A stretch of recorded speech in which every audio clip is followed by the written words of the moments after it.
بسم اللہ الرحمن الرحیم۔ السلام علیکم۔ اللہم صلی علی محمد وعلی آل محمد کما صلیت علی ابراہیم وعلی آل ابراہیم انک حمید مجید۔ اللہم بارک علی محمد وعلی آل محمد کما بارکت علی ابراہیم وعلی آل ابراہیم انک حمید مجید۔ پیارے دوستو، آپ کا بہت بہت شکریہ۔ آپ میرے چینل کو لائک، سبسکرائب اور شیئر کرتے ہیں، جس سے میرا بہت حوصلہ بڑھتا ہے، اور اس لیے میں آپ کے لیے اچھی اچھی ویڈیوز لے کر آتی ہوں۔ میری ویڈیو میں بہت سی مسٹیکس ہوں گی، لیکن آپ پھر بھی اسے ایکسیپٹ کرتے ہیں۔ ایک بہت ہی خوبصورت واقعہ جو میں آپ کو پیش کرتی ہوں، سنیے گا۔ وہ گرمیوں کے ایک تپتی ہوئی دوپہر تھی۔ دفتر سے میں نے چھٹی لی ہوئی تھی، کیونکہ گھر کے کچھ ضروری کام جو تھے وہ نپٹانے تھے۔ میں بچوں کو کمپیوٹر پر گیم کھیلنا سکھا رہا تھا کہ باہر بیل بجی۔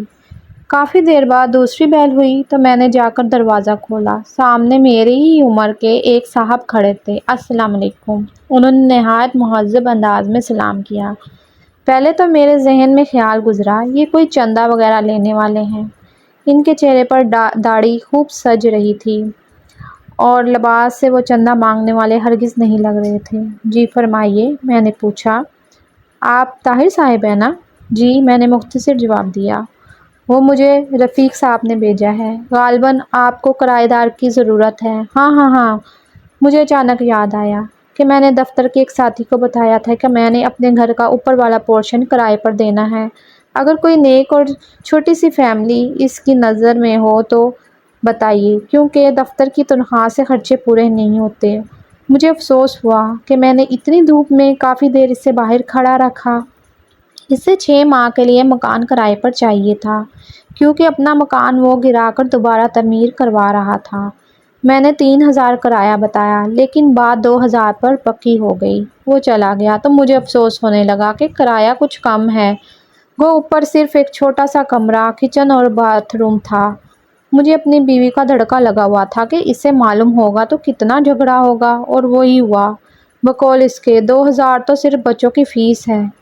مجھے اس نے کافی برا بھلا کہا، اور میں چپ چاپ سنتا رہا اور اپنی قسمت کو کوستا رہا۔ میں نے MSc بہت اچھے نمبروں سے پاس کیا تھا، اس لیے فوراً نوکری مل گئی۔ نوکری ملی تو شادی بھی فوراً ہو گئی۔ میری بیوی بہت پڑھی لکھی تھی، وہ بھی ایک انگریزی اسکول میں پڑھاتی تھی۔ ہمارے 3 بچے تھے، مگر گزارا مشکل سے ہوتا تھا۔ اگلے ہی دن وہ صاحب اور ان کی بیوی بچے ہمارے گھر شفٹ ہو گئے۔ ان کی بیوی نے مکمل شرعی پردہ کیا ہوا تھا۔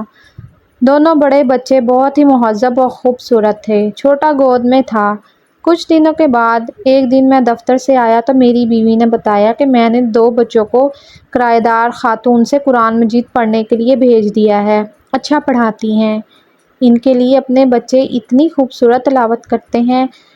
مزید کچھ دن بعد جب میں نے ان کے ہاں ایک بیٹے سے تلاوت سنی تو پہلی مرتبہ میرے دل میں خواہش ابھری کہ کاش ہمارے بچے بھی اتنا اچھا قرآن مجید پڑھیں۔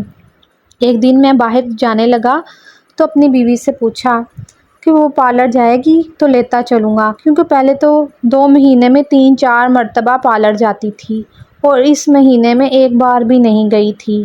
اس نے جواب دیا کہ پارلر فضول خرچی ہے۔ جتنی خوبصورتی چہرے پر 5 بار وضو کر کے نماز اور تلاوت سے آتی ہے، کسی چیز سے نہیں آتی۔ اگر زیادہ ضرورت ہو تو گھریلو استعمال کی چیزوں سے ہی چہرے پر نکھار رہتا ہے۔ ایک روز میں کیبل پر ڈرامہ دیکھ رہا تھا تو میرے چھوٹے بیٹے نے مجھے بغیر پوچھے ہی ٹی وی بند کر دیا اور میرے پاس آ کر بیٹھ گیا۔ بابا، یہ بیکار مشغلہ ہے۔ میں آپ کو اپنے نبی کریم صلی اللہ علیہ وآلہ وسلم کا ایک واقعہ سناؤں؟ مجھے غصہ تو بہت آیا، لیکن اپنے بیٹے کی زبانی جب واقعہ سنو تو میرا دل بھر آیا۔ یہ تمہیں کس نے بتایا ہے؟ میں نے پوچھا۔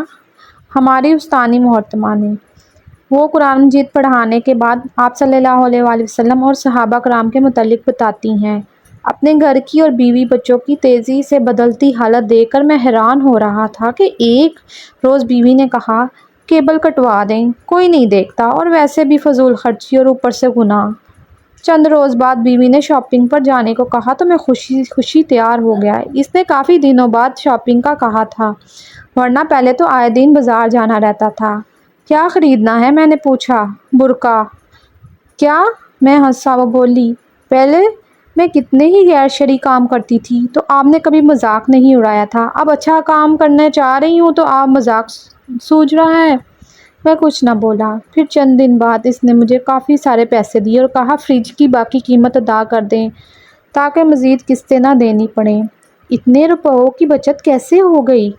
بس ہو گئی، وہ مسکرائی۔ جب انسان اللہ کے بتائے ہوئے حکام پر چلنے لگے تو برکت خود بخود ہو جاتی ہے، یہ بھی وہ کرایہ دار خاتون نے بتایا ہے۔